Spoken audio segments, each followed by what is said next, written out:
Balancing awareness, activism, and news overwhelm for highly sensitive parents.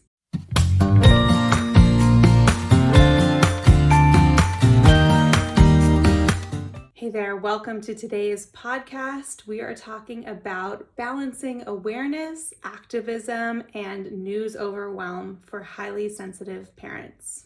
Today's topic is one I'm really extra passionate about. It's something I've been thinking about for a long time, even before I was working specifically with highly sensitive parents.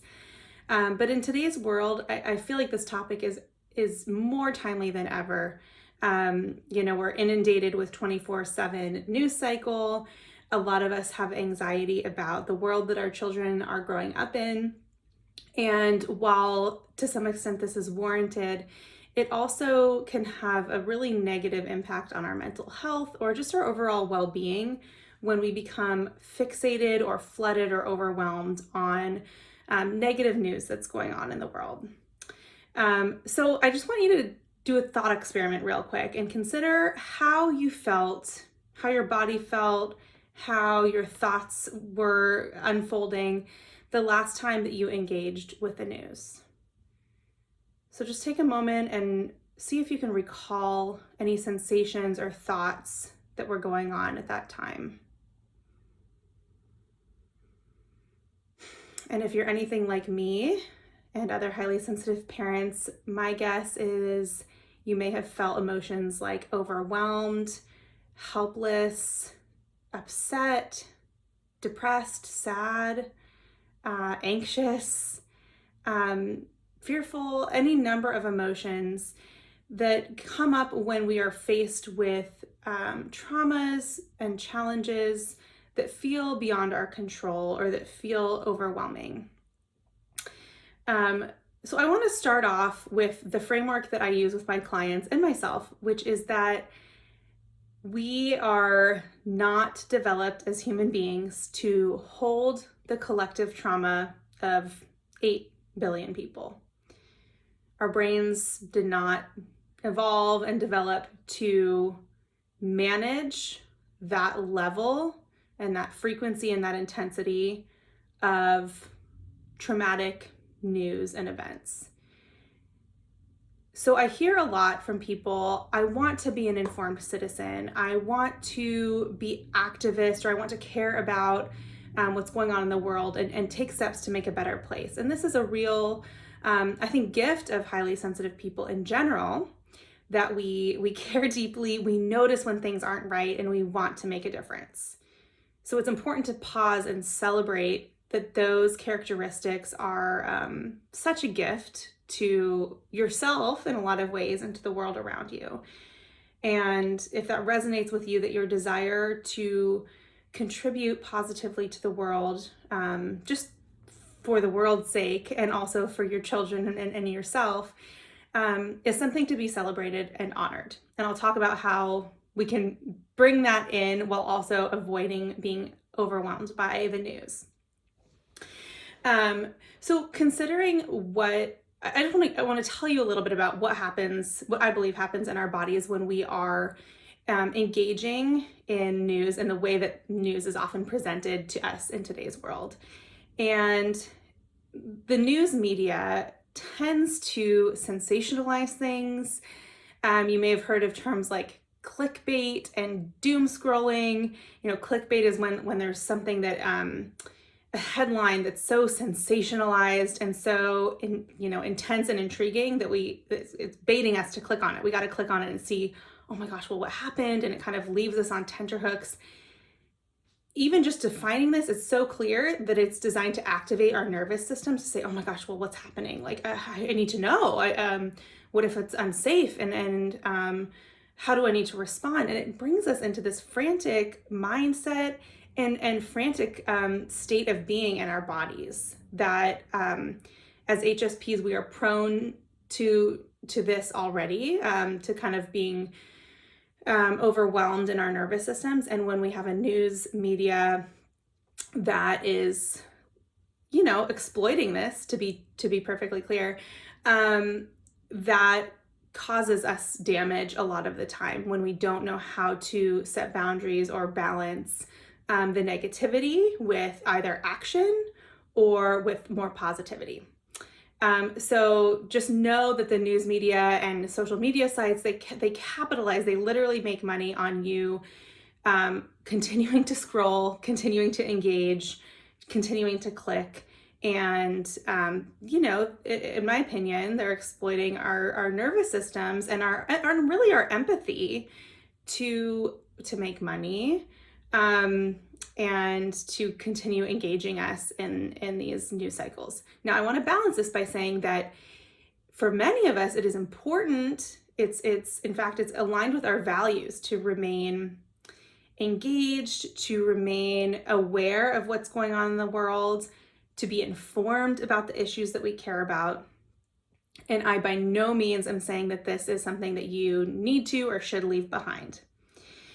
I am saying that it's important to reflect on how to balance those impulses and those values with caring for your nervous system in a way that nobody else can. Like the news media doesn't care about it. They're not gonna help you set those boundaries. They're not gonna make it easy for you to have a balanced approach. So we have to do this together. We have to and individually based on what works for us. So I'm not advocating for us to completely avoid news media as highly sensitive parents, but I am advocating for us to have a boundaried and balanced approach with this. So here are some tips. I have 4 tips for you, and I hope that you'll try at least one of them, if not multiple. Again, as a way to reduce any anxiety or stress or distress that's coming from over engagement in news media, and to, in fact, be able to be a more responsive and responsible citizen in a way that may be really important to you. So this is going to help you, and it's also going to help the world, I believe, by following some of these tips, and you'll see why. So the first tip I have for you is to intentionally follow good news sites. There's many out there. You can Google just kind of like good news sites and figure that out. I suggest Upworthy. They also have a great Instagram account. There's also the Optimist Daily and Good News Network, and among many others. So think of this as balancing out mostly negative news that's perpetuated in the sort of the news cycle and news outlets. Much like we wouldn't just eat and I don't want to get into like food shaming, but there's certain types of food that, like, at least for me, don't sit well with me physically. That doesn't mean I don't eat them, but I don't want to eat them constantly. So I'm going to use an example of like a donut. Super delicious, love a good donut. But I don't want to eat them 24/7 because that's going to leave my body feeling like, a little whacked out on sugar, and just like it makes me sick to my stomach.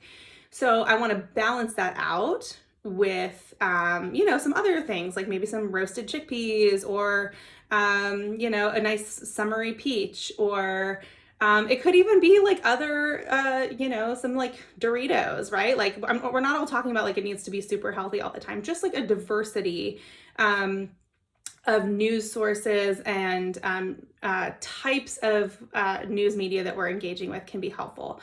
So thinking about balancing your intake of news media to make sure that it's, in my opinion, more reflective of the reality of the world. The reality of the world is not that, there's like 95% tragedies ongoing every day. And that's really what the news media reflects to us in general, is like, look at all these bad things that are happening. Look at, it's flooding us with trauma and scary things that are true. And we don't need to deny that they're true, but it's so important to balance them with other things that are true.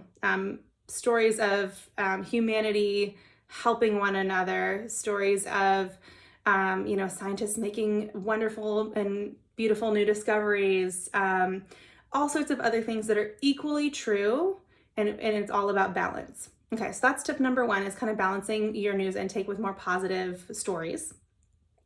Number 2 is limiting daily exposure to news sites. So I'll give you an example from my own life, which was I think this was a couple of years ago, I realized that even though I hadn't put it there, I had like Apple News widget that would pop up when I scrolled, I think it was to the right on my phone. And I had the weather over there, and I had maybe some other like notifications, but I didn't even choose it. It just kind of had come with my phone that Apple News was popping up right there. And so when I checked the weather in the morning, all of a sudden I'd be faced with like 3 or 4 different headlines from the day. And I wasn't necessarily in a headspace to engage with those when I was just picking up my phone.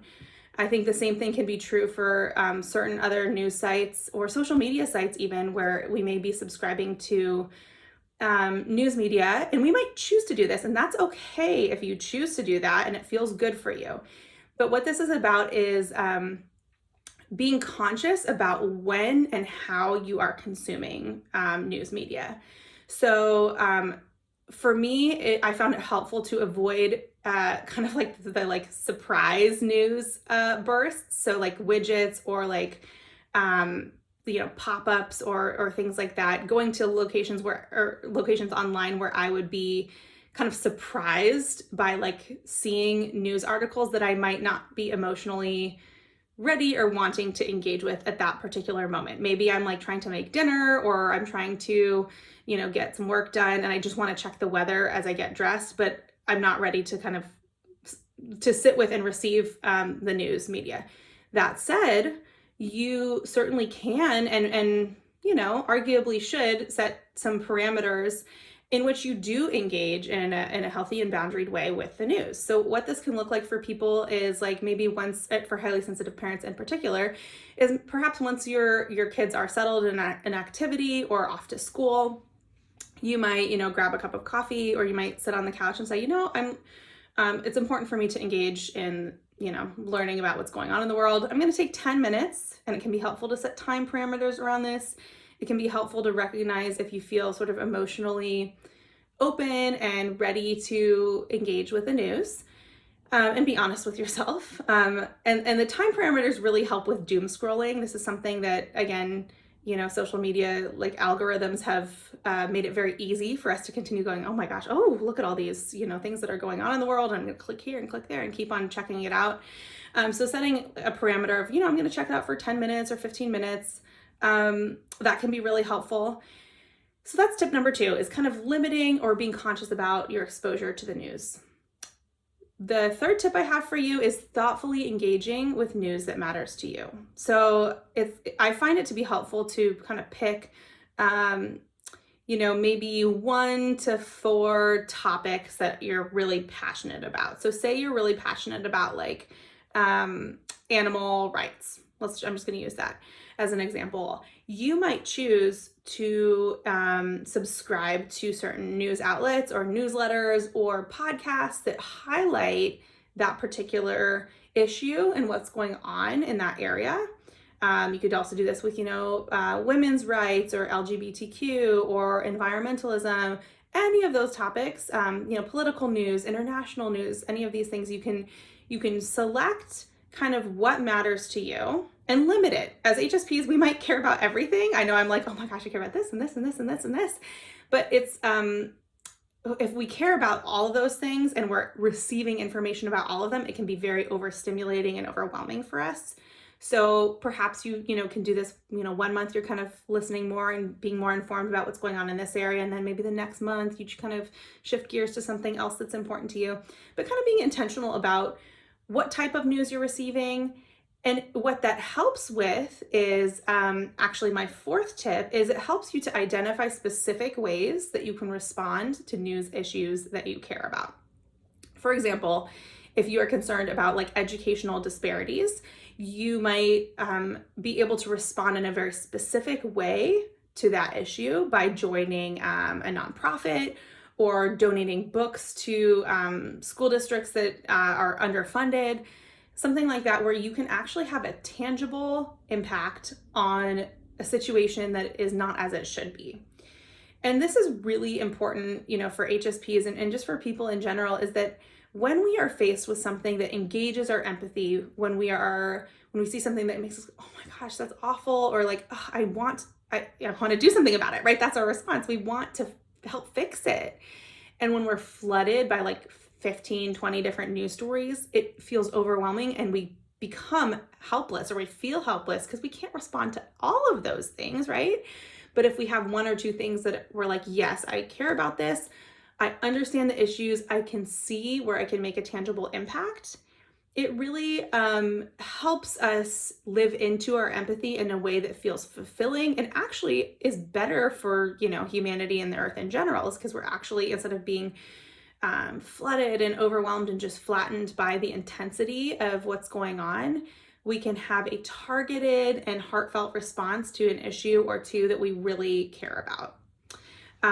So those are my 4 tips. I really hope that this resonates with you. You can probably tell that this is a topic that I feel really passionately about, and that I feel like is important for highly sensitive parents in particular, to understand, their own relationship with the news media, so that we can protect ourselves emotionally, and so that we can live into our values of being, an empathic person and a concerned citizen and an advocate for peace in the world.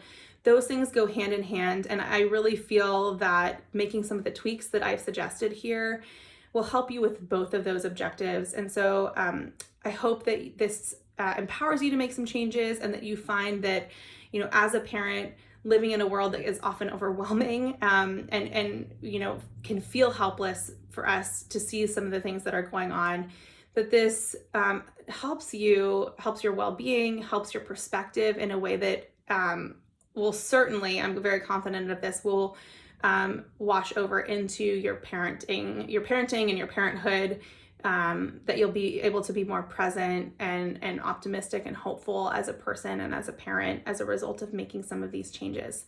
So I'm very curious to hear if any of you have other ideas or other responses to this idea, or any questions, or maybe even a little bit of pushback. I'm very open to hearing that. So I'd love for you to leave a comment, or you can email me at amy@highlysensitiveparenthood.com.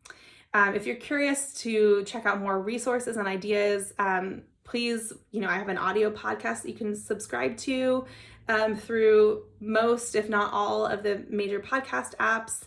I have a YouTube channel that has these videos recorded, and then the weekly blog, which is just another way for you to kind of reflect on these topics that are coming out weekly. So I'd love to have you join us. Check out our website at highlysensitiveparenthood.com. And yeah, leave a comment, share with your friends, and just take care. Bye.